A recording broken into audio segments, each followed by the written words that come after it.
Всем привет!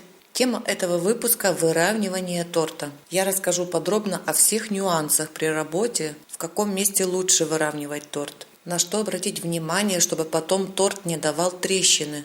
А также мы поговорим о креме для выравнивания. В общем, поделюсь своими выводами, которые я сделала за всю свою практику.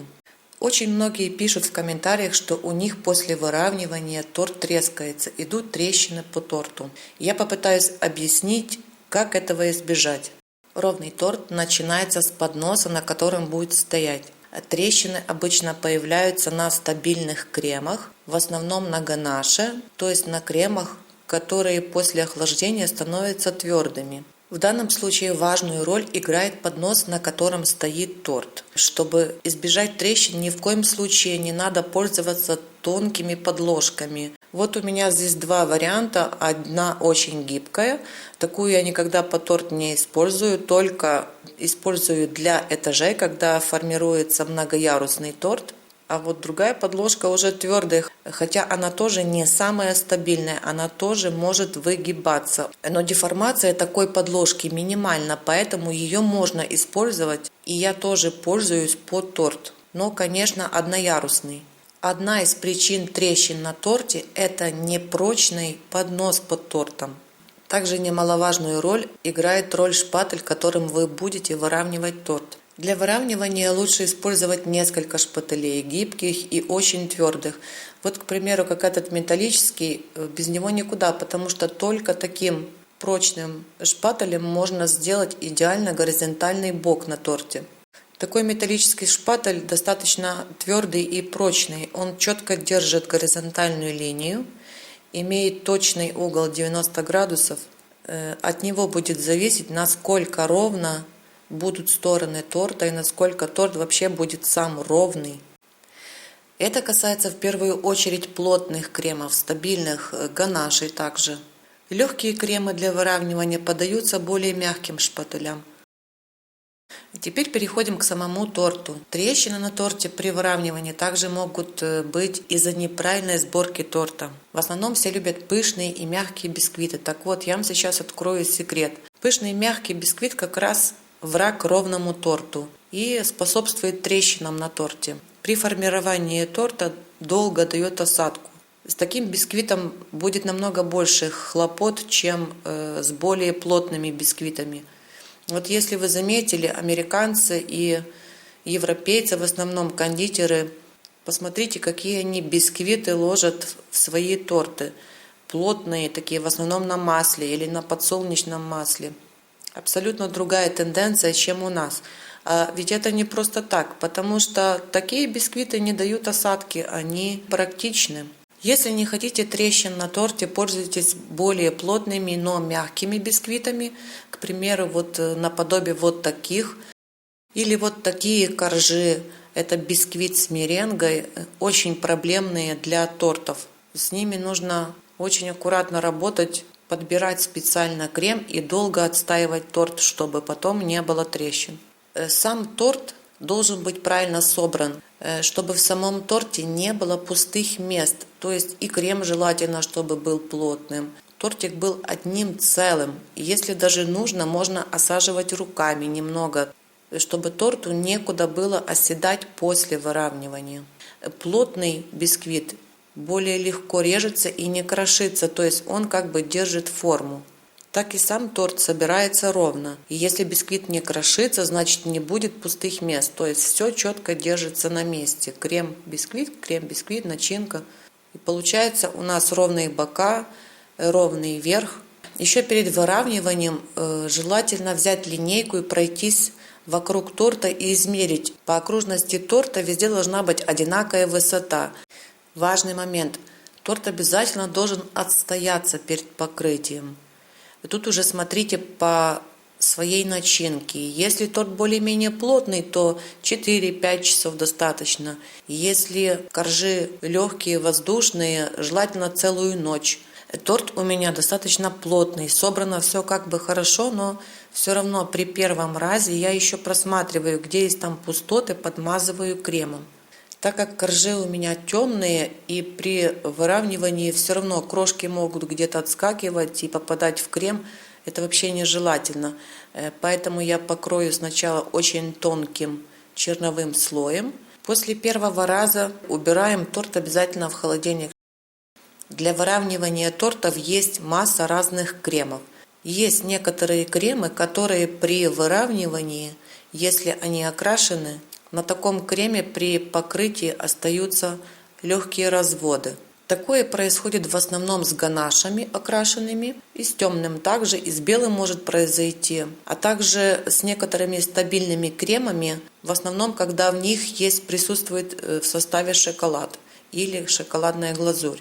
Разводы получаются от перепада температуры.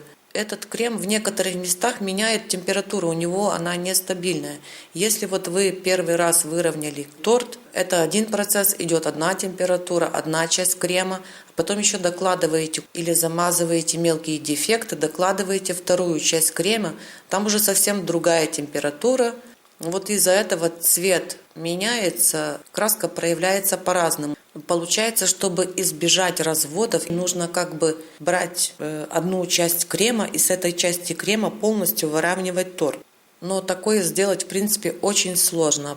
Следующий момент. Я открыла для себя Америку, когда поняла, что хорошее выравнивание зависит от места, где мы выравниваем. Оказалось, что если торт стоит возле стены, то есть есть задний фон, есть горизонт, то выровнять торт гораздо проще, и он получится намного ровнее. Если вы при выравнивании верха будете опускаться к торту на уровне глаз, лучше всего видно, где есть дефекты на торте. Сверху виден четкий горизонт и линии, насколько они кривые, насколько они ровные. Ну и сам процесс выравнивания. Он, конечно, у всех по-разному. Я уже говорила, что можно выравнивать разными способами. Можно выравнивать с кондитерского мешка, обмазываем полностью торт, потом выравнивать. Очень хороший способ, но не в моем случае. У меня очень маленькое количество крема на такой высокий торт, и мне нужно вписаться в это количество крема. Поэтому я выбираю этот способ накладывания крема шпателем. В этом случае я смогу хорошо контролировать количество крема, выкладываемое на торт. Сначала просто выкладываю крем шпателем, стараюсь как можно ровнее его размазать по бокам торта. И смотрю, чтобы не было толстого слоя, чтобы крема мне хватило. Крем достаточно плотный и упругий. Но хорошо, что он не имеет свойств застывать как ганаш, и в принципе с ним достаточно нормально можно работать. Когда весь бок торта покрыт уже кремом, тогда беру в руки твердый шпатель. В данном случае я уже о нем говорила, это металлический, и начинаю крутить поднос. Шпатель должен четко стоять горизонтально, чтобы бок у торта тоже был ровный, горизонтальный. Прижатие шпателя должно быть где-то средним, чтобы немного снять лишний крем и одновременно сглаживать крем на торте. Чтобы было понятно для тех, кто хочет научиться выравнивать торт, поэтому я ускорять видео не буду. Весь процесс выравнивания будет показан так, как он есть на самом деле, без ускорения и без замедления. Как вы видите на видео, так происходит и у меня в жизни. После первых проворотов торт становится немного ровнее, но это еще далеко до хорошего выравнивания. Так как крем накладывался шпателем, как ни старайся, все равно где-то будет немного больше, где-то будет немного меньше. После первой прокрутки на торте видно, где нужно еще добавить крема. Проявляются дефекты в виде выемок таких. Туда понемногу начинаю добавлять крем. Если получается, можно сразу выровнять шпателем, но можно и доложить везде крема и потом обратно пройтись горизонтально большим широким шпателем. Вот тут я вижу дефект небольшой, поэтому его можно затереть гибким мелким шпателем. Он прекрасно подходит для мелких дефектов. Я обычно вот этот шпатель гибкий мелкий использую в конце уже, когда затираю, как бы сглаживаю уже самые-самые мелкие такие дефектики. Опять беру широкий шпатель, держу ровно горизонтально к торту и смотрю по линии. Шпатель, он должен прилегать полностью к боку торта. Тогда крем лег везде одинаково.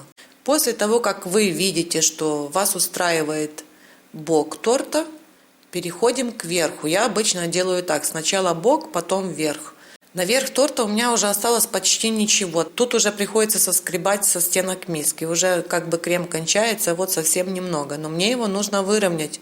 Опять же таки разглаживаю тонким слоем, шпателем, контролирую, чтобы не толстым слоем, тонким слоем размазать его по верху торта. Не просто размазать, еще нужно хорошо выровнять.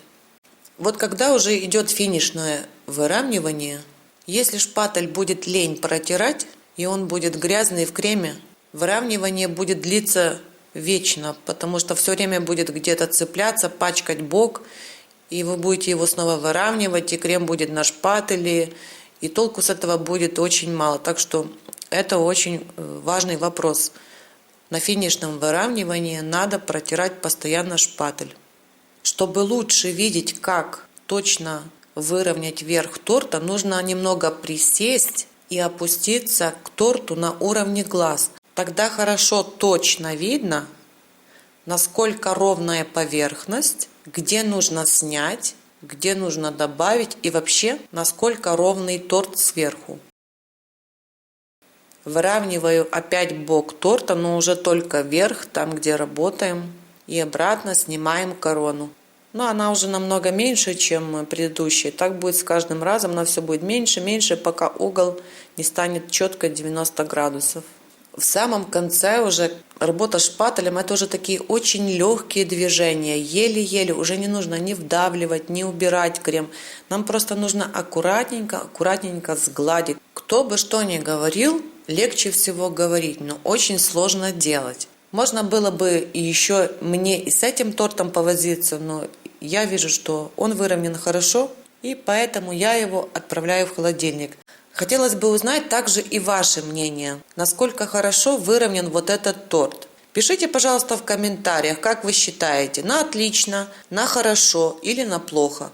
А я буду делать выводы. На этом пока все. До следующей встречи. Пока-пока.